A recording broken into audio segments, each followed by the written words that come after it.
Yo, what's up guys, the Anime Titan here, back at it again with another What If, and thanks. Y'all are growing at a massive rate. Let's just have a look at how many of you crazy bastards are deciding to follow me. I mean, like, why? Why in the name of the good God himself would you do this to yourself? You're following somebody who's, yeah, they're 438. Why? Nah, but like, in all honesty, thanks guys, I really appreciate all of this. These comments that are rolling through, like, I check them. I can't always get to all of your comments, but I try my best, and if I do forget, please don't bombard me, but I do respond to your comments, and personally, I'm gonna be honest, these are some good comments. But what else I want to say is I really enjoy making the videos, and I don't think I'm gonna stop even if the comments or anything else is negative. So just keep doing you. If you enjoy it, you enjoy it. If you don't, you don't. Just do you. So anyway, what I'm doing today is what if Deku hadn't known. Fuck, my throat is screwing with me. Nanotechnology Part 8. So let's get into it. Last time we left off, Izuku was finishing up in the lab with some of the later, newer experiments that he'd been cooking up. This being the upgrades to the suits, both a smaller and Nomu Buster, as well as creating the upgraded medical technology and the portable um nanotech generator. You know what? I'm gonna call it the Microbot Energy Generator, just Meg for short, because it sounds much better. The Meg. That's a movie, though. I enjoyed that movie. Honestly, I enjoyed that movie. But anyway, that's not why we're here. Izuku would have also taken Raven out on a ride with a motorcycle, as well as pushed her and toyed around in the office. The lab. Anyway, let's get back into it. For the next 3 days, Izuku would be slaving away in his lab. This would be a common occurrence for Melissa, but Raven would pop in every now and then to bring him something to eat or to check if he's actually had any sleep. She'd see that the boy, not the boy, but the man, Izuku, had bags under his eyes but would still be working away like he had all the energy in the world.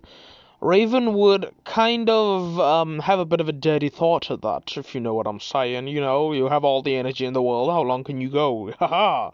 Yeah, I'm just fucking around with y'all, but still, seriously though, if for y'all who has that unlimited supply of energy, God bless you. You don't know where, I don't know where that energy comes from, but I could use it, man. Grade 10 is a bitch. Period. Anyway, for all of my grade 10s, comment struggle in the comment section below. For all y'all older than that's past grade 10, hit me with been there. Cause damn, y'all are lucky for getting older faster. But anyway, Raven would have been really worried seeing that Izuku hadn't slept at all. She would question him on why, and Izuku would say, the faster I finish, the better sleep I get. Otherwise, I'm just gonna be popping new ideas into my head and not getting any sleep at all and work on more blueprints.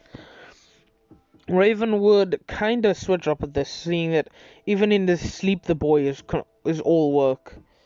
But she'd then remember the joyful playtime that she had in the lab with him pushing her around on an office chair. Oh, and like, for y'all wondering what's jamming in the background, I'm gonna hit y'all with this. It's the My Hero Academia tap remix, and it is dope. I'm just gonna give you like 10 seconds of this purely, so listen.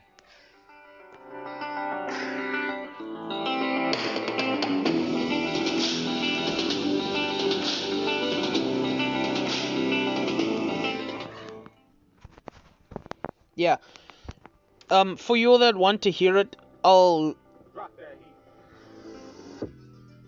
yeah, personally, I really enjoy this. It is a combination of bass and it really revitalizes, especially when I'm out cycling with my parents. So anyway, yeah, Izuku would have looked at Raven as he'd smile, telling her that, don't worry, Raven, as soon as I get out of here, I'm gonna take a solid 5 hour nap, and then I'll take you out. Raven would blush, hearing that he was still thinking about taking her out and ensuring that she's happy, even after slaving away. Izuku would then yell out, "Widow, how much longer do we have to go?" Widow would say, "Medical nanotechnology processing is at 99%, and the Meg is at 97. Izuku would nod as he'd say, "3 more hours and everything in here is done. I've already tested all the upgrades to the suit. It's firing off cleanly. There's nothing wrong." Raven would smile as she'd say, "I can stay here for 3 hours." Izuku would smile as Raven would grab an office chair and sit next to Izuku. Izuku would then smile, saying, "You want to have a little race?" Raven would look confused as Izuku would say, "Okay, so basically there is something I've been wanting to try for a while, and it involves office chairs and a bit of nanotechnology." Raven's eyebrow would shoot up at this, saying, "What do you have in mind?" Izuku would smile as he'd pull a canister of the vehicle nanotechnology out. He'd split it in two as he'd pour half of it on each of the office chairs. The office chair somewhat shifting. Y'all know how an office chair has the back that you can recline backwards on? So yeah, just think of it this way. The back would straighten out.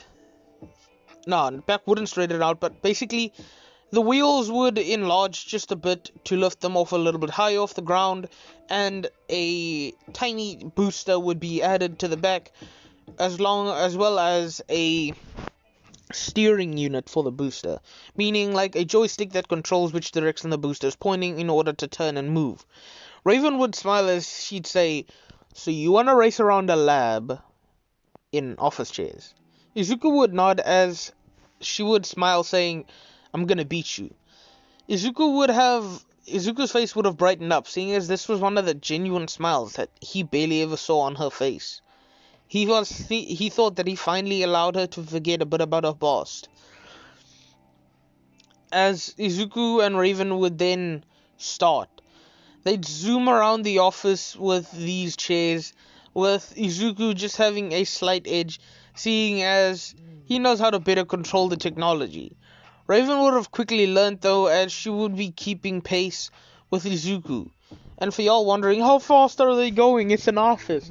Yeah, no more than, like,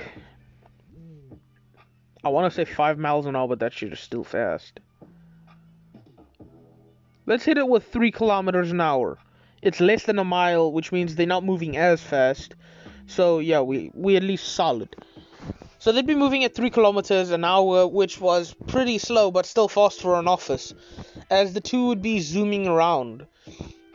That's when the door would open and Melissa would enter to see 2 office speed demons of 3 kilometers an hour around the office. She'd jump back just as Izuku would pass her, but she would extend her hand, grabbing Izuku by the collar, causing his office chair to shoot out in front of him, with him hanging by Melissa's hand. He'd look behind him to say, "Hey, Melissa." Melissa would look at him as she'd say, "Goofing off?" Izuku would shake his head, saying, No. The medical nanobots are at 99% and 97 on the Meg." Melissa would look confused as Izuku would say, "The micro energy generator." I don't know.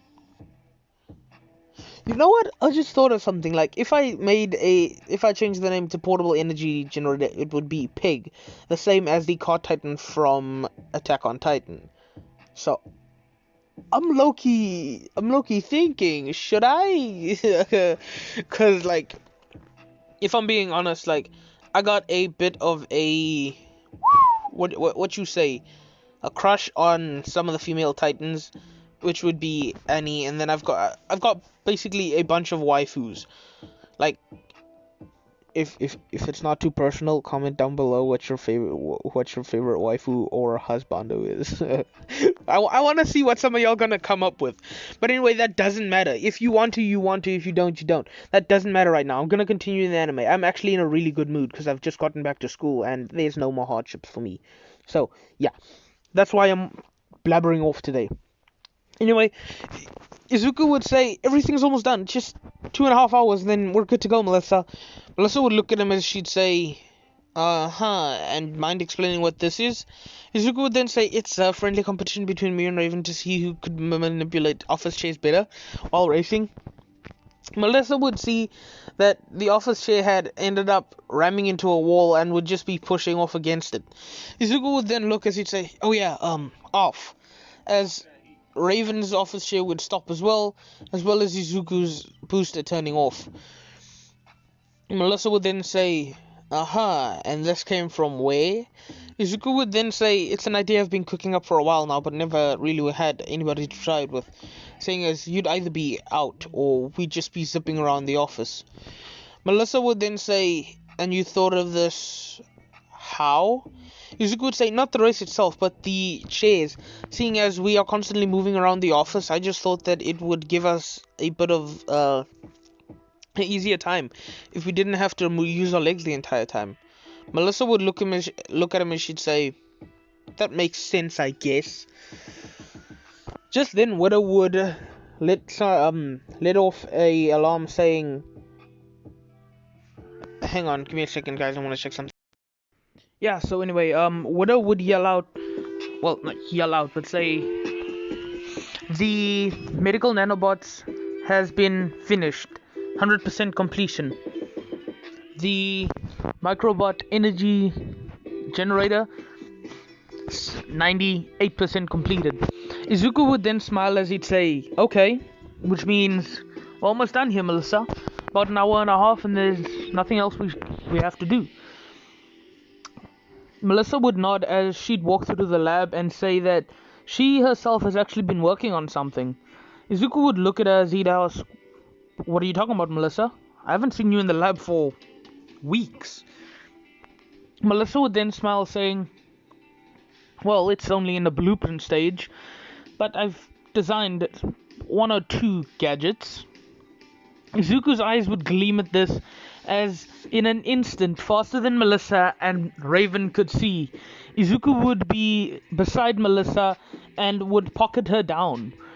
Melissa would yelp as she'd feel Izuku quickly stick his hand into her pants pocket as he'd pull out a USB drive. He'd then yet again sprint down the lab as he'd make it to the computer, his computer to be specific. He'd log in at a speed that's frightening to all of them as he'd quickly start scrolling through Melissa's USB drive, going to the blueprints file. However, the file would be encrypted. Izuku would then look at Melissa saying, you! How could you, Melissa? You can't just tell me something and expect me not to do this, and you decide to encrypt it? You're evil. Melissa would chuckle as she makes her way over and tells Izuku to look away, as Izuku would look away and she would input the decryption. The file would then open up to show a bunch of specific, and I mean specific, vehicle and weapons. When I mean specific, I mean like motorcycle, cars, jets, planes, basically any transport method.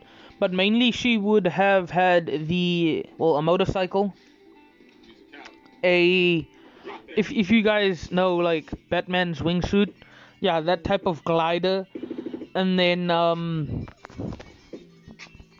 what else? Gotta think now. Give me a second. Let me think it.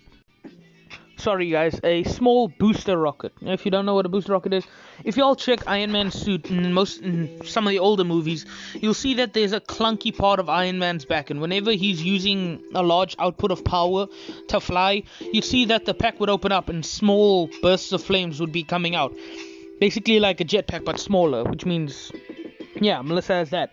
And in the weapons category, Melissa would have basically input Deku's nanotechnology into something a little different. Izuku would look at the weapon that Melissa had, well, one of the weapons, as his eyes would widen, telling her that this is ingenious. Why didn't I think of this? Melissa would smile as she'd say, it's nothing. I've just had a couple of weeks to think about it. Izuku would then immediately move Melissa to the side as he would send over the file to his computer. And immediately he would start a prototype on it. Melissa would chuckle as she'd say, you haven't even seen the rest of the weapons. Izuku would then quickly swerve around yet again to Melissa's computer as he'd see the rest of the weapons. But the one that he chose specifically would still be the best. Izuku had chosen a handcuff style weapon. Basically, he would shoot a small part of nanotechnology onto the villain's wrist, and it would immediately stretch over to where the other hand is, enveloping that wrist in nanotechnology as well, and then drawing the hands together through magnetism. So basically like magnetic bracelets that pull towards each other. He would then look through as he'd see another thing. This being a tracker, which Izuku didn't really need, and of course a tiny drone for reconnaissance. Izuku didn't really care, seeing as he could have give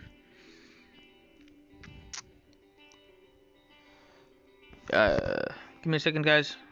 Yeah, anyway, Izuku wouldn't really need a drone, seeing as he could have Widow access the satellites and then tell him exactly what's happening up ahead. So basically it's like Jarvis, but yeah. Izuku would then look at the fourth and final weapon as he'd smile a little, telling Melissa that that's actually a good thing for her.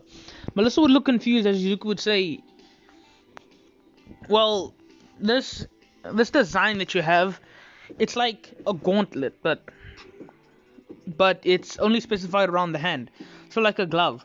But if you could find a way to input a different energy source to that, as soon as anybody touches you, they could be zapped. Melissa would look at it as she herself would then think about it. It's true.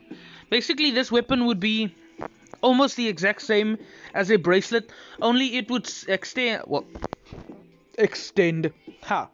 It would cover the hand of whoever wears it to reinforce, the hand, to ensure that no major damage was done. But Izuku had just told Melissa that she could alter it so that it would basically be a stun gun, but only hand specific. Melissa would think about it as she'd say, yeah, I think I'll actually consider that. Izuku would smile as he'd then zip over back to his computer as he'd immediately start inputting the blueprint for the micro cuffs. He would infuse a bit of the quirk cancelling nanotech into it to ensure that the villains wouldn't be able to escape using their quirk. And in case you're wondering, what do you mean about this? It's the same as a racer's quirk. He can't cancel physical mutations, but he can cancel emitter and you have physical emitter and then something else. Mutation, yeah. It's mutation, something and something. But anyway, a racer can cancel emitter type quirks, but he can't cancel mutation. So basically, Izuku's quirk cancelling would be the same, but you get the gist. The blueprint would then immediately be updated by Izuku as he'd send it through into Widow's archives. Widow would then say, new blueprint received.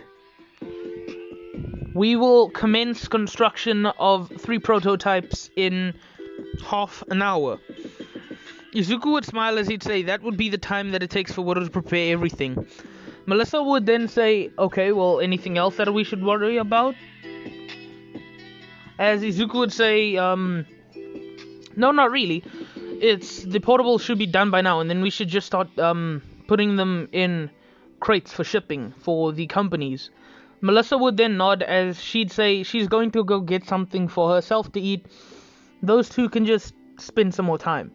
Izuku would smile as he'd say, see you, Melissa, as Melissa would walk out. Raven would then come have a look at the handcuffs as she'd say, "So, do you think this will be able to work on other dimensional?"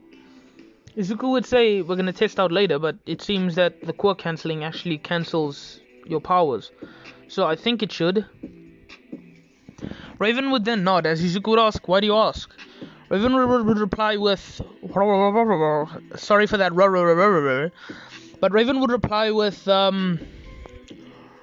she wants to use it on her father to ensure that she can save her world and her friends." Izuku would then say, "I understand what you mean, but for the time being, I suggest you take a break because you're gonna need it." Raven would nod as she'd head off as well. Izuku would immediately then just feel heartsore, seeing as Raven hadn't completely forgotten.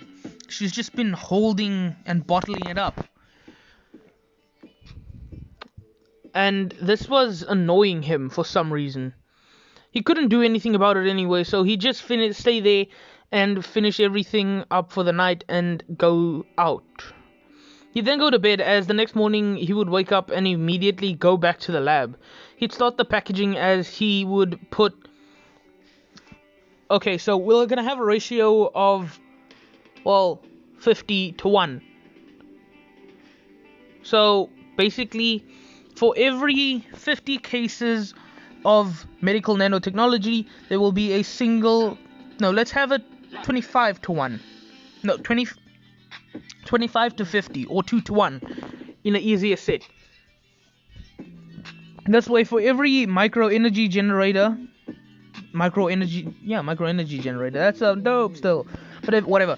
For every micro energy generator, there will be 2 pods of medical nanotechnology to ensure that anybody in the field would be fine.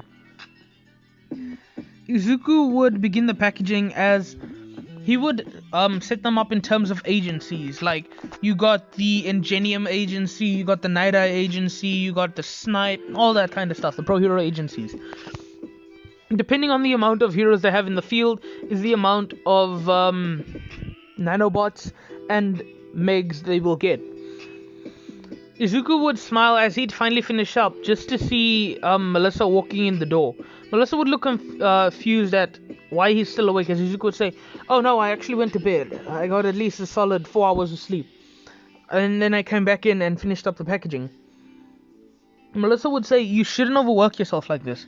Izuku would smile, saying, "It doesn't matter, it's done anyway, so all we need to do is get everything set up. I'll take the cargo back to the mainland along in the plane. You guys just stay here for a while." Melissa would nod as she would tell Izuku to be safe, as she'd give him a hug, and Izuku would head off to the plane to start packaging. It would be half an hour later when the packaging would be basically halfway done when Raven would walk in. Well, not walk in, but walk up to Izuku. Sorry guys for the pauses in between, like, speak. Yeah, I have a short attention span, so like, while I'm talking here, I could see something on the floor and then want to pick it up, but like, I'm still talking here. But it doesn't matter. You guys aren't interested in me, you're interested in the what ifs. So, I'm gonna continue, and because of all the ranting, I think I'm gonna buff this up to at least a 30-minute video. So anyway, Izuku would be completely and utterly, well, droopy and tired, and Raven would see this as she'd walk up asking him, "Are you okay?" Izuku would nod, saying, "Yeah, just fine, just finishing up the final packaging and then I'll be heading off." Raven would look confused as she'd say, "Heading off?" Izuku would nod, saying, "Yeah, I'm going back to the mainland to hand this over to UA." Raven would nod, asking, "How long will you be?" Izuku would say, "Not sure, it all depends on how long it takes for them to sort things out. I could be there only for today or even just for an hour, it doesn't really bother." Raven would nod as she'd tell him, "Okay, well, be safe and don't do anything stupid." Izuku would nod as he would decide to take something alongside him. He would take the motorcycle that he took Raven on a ride for along with him. He'd get a license for it over at UA, but for the time being, he would just have it there. Izuku would then board the cargo plane as he would get into a patented Aizawa approved sleeping bag. Perfect for sleeping on the go. Sorry, I just had to plug in the Aizawa sleeping bags. Perfect for sleeping on the go. Sorry, this isn't the actual advert, but still. Anyway, Izuku would fall asleep within like 20 minutes after taking off throughout the rumbles of the engines. They would make it halfway before, for some odd reason, the plane would start losing altitude. Izuku would hear massive alarms going off as he'd realize that something must be up. He'd sprint to the cargo port the cargo port. Bruh. He'd sprint over to the cockpit as he'd ask, "What's going on?" The pilot would then exclaim, "For some reason, the engines, they shot." Izuku would look confused as he then decide that he needs to do something quickly. Luckily, he had taken precautions to load something into the motorcycle. This was a secret update that Izuku had added to the motorcycle. Flashback. While busy tampering with the motorcycle using the nanobots, Izuku had decided that he wouldn't be sure if he'd ever be able to keep his suits on hand or in his backpack at all times. So he would have added something onto the motorcycle for the times when he doesn't have his backpack with him, but it's on the motorcycle. He would break off a side panel from the motorcycle's gas tank as he'd move some things and upgrade a bit of wiring and piping here and there. He'd then add in 6 capsules, one of each type. One of the medical, one of the, 2 of each type, sorry. 2 of the medical, 2 of the vehicle, and 2 of the quirk cancelling. As we all know, Izuku is constantly carrying his suit nanos on him at all times. Izuku would sprint over to the bike as he'd grab the 2 capsules of vehicle nanotechnology. He'd quickly tell them that they should open the hatch and that he's sure everything is secure and that it wouldn't fly out. They would open the hatch slightly as Izuku would jump out. I know what you're thinking. What is this? Yeah, Izuku would jump out as he would transform, and he would quickly access some of the boosters in his feet. Not solid flight, but he'd let it off in quick bursts to land on top of the plane. He'd then place the 2 capsules perfectly aligned with the center of the plane as the nanotechnology would start spreading out widely. It wouldn't start to engulf the plane as it would continue to cover the plane. Start to engulf the plane and then continue to cover the plane. My mind is shot. Doesn't matter, let's go. It would cover the plane completely as the pilots would wonder what the hell's going on. Just then the plane's engines would start up again and they would feel a sudden rush. The plane would have been upgraded to a multitude of degrees. For some odd reason, the engines were now working at 200% capacity. The wind resistance on the plane had decreased, and the weight from the plane had somehow miraculously dropped by 50 kilograms. It's just because you can't drop a plane's weight by 100 kilograms, my guy. That's a little off balancing. It's upsetting. Izuku would then quickly launch himself back to the back of the plane as he'd yet again activate small bursts of thrusters to enter back into the plane. Izuku would then walk up to the cockpit as his suit's mask would drop, as he'd tell them that, "Don't worry, the plane is now under my control. The vehicle-style nanotechnology that I had initiated will be capable of running the plane from here on out. I've got a personal assistant that'll help run the plane remotely, so you guys don't have to worry about anything." The pilots would nod as they would head on back and have a coffee break. Because I'm pretty sure cargo planes have like a little bathroom and then a kitchen too. So yeah, they would have a coffee break and Izuku would go back to his motorcycle. He would kind of feel annoyed that he had to waste 2 pods just like that, but it was better than having them die. 18 minutes. Doesn't matter. Anyway, the plane would slowly make its way back to the mainland, as it would eventually land. Izuku had let Yue know in advance, as Yue would have sent out Power Loader, Aizawa, and the loudmouth himself, my boy, the speaker, Present Mike. Say what y'all want, I love that man. I love the man. But anyway, Present Mike would have been at the cargo dock along with Eraserhead and Power Loader, as they would have all waited for the plane to land. But they wouldn't have seen the cargo plane. All they would have seen is a massive plane covered in black and blue, slowly landing and then coming to a stop. The cargo plane would then open its rear, as a motorcycle would be lifted off first. Aizawa would have thought this was just yet again some rich family coming in and bringing their stuff with them. But that's when they'd see a familiar mop of green hair. Aizawa would wonder what's going on, as Present Mike would be the first to yell out, "Hey, Midoriya! How are you doing?" Izuku would smile as he'd wave, saying, "I'm doing fine, Present Mike." Present Mike would then ask, "What's up with the plane, little dude?" Izuku would then say, sorry, we had a bit of a problem coming over here. For some odd reason, the engine stalled, and I had to act quickly. So I used my vehicle-style nanotechnology to bring the plane back up to speed, and even increase it just a slight bit." Power Loader would have been absolutely shocked at the revelation that Izuku could do something like that with such a large object, mid-air. He would immediately sprint up to Izuku as he'd say, "Explain to me what you did and how you made these nanotechnology." Izuku would then go into a detailed explanation with Power Loader, explaining that the vehicle nanotechnology is designed to purposely latch on to any vehicle and increase its computer, motor, and physical capacities. Meaning, if you were to add it to Power Loader's excavation suit, because if y'all didn't know, Power Loader's a tiny guy, a really tiny guy that runs around in the suit.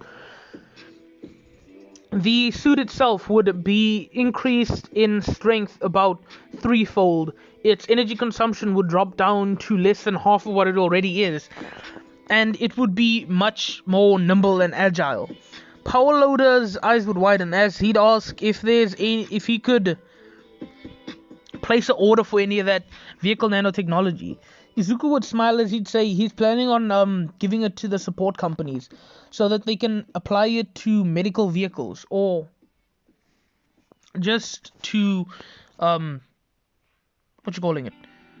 support courses and the basically emergency services, to ensure that they can get there faster and more efficiently. Aizawa would then ask if the pilots were still in the cockpit, as Izuku would say, "No, actually they were chilling with me in the back the whole ride. Well, half of the ride." Aizawa and Present Mike would be confused, as Izuku would say, I forgot to tell you. Last time before we left, I had actually created a AI system which I personally named Widow. Widow is now in charge of the entire Island system, as well as is running every single piece of nanotechnology I own, including the plane's nanotechnology and the nanotechnology on my bike that you see back there. The teacher's eyes would widen as they'd ask if there's a way that they could get access to Widow, seeing as it would increase security much more around UA. Izuku would say that he'd create a personal AI for them later on for UA, just so that they could increase security after the whole Tomura Shigaraki fiasco. You know, like the touch and then the wall would disappear to dust. Woo! Izuku would then tell them that they should probably start getting things unpacked. Power Loader would nod, as he would quickly enlist some of the other people to help him, as they would start moving the crates over into UA's trucks that they would be moving the cargo in. Izuku would be going along with them, as he had to personally state which one belonged to which agency, and Nezu had something to ask Izuku. Unfortunately, I'm stuttering a lot on this one, and to be honest, I love tech, but this is becoming harder to do. So, next part, I'm skipping everything, all of this random gibberish, and going straight to the sports festival, where we're gonna have somebody really special with a metallic manipulation interfere. Tune in next time if you want to see the villain from the Island movie. Take a shot at Izuku's nanotech. Anime Titan signing out. Peace.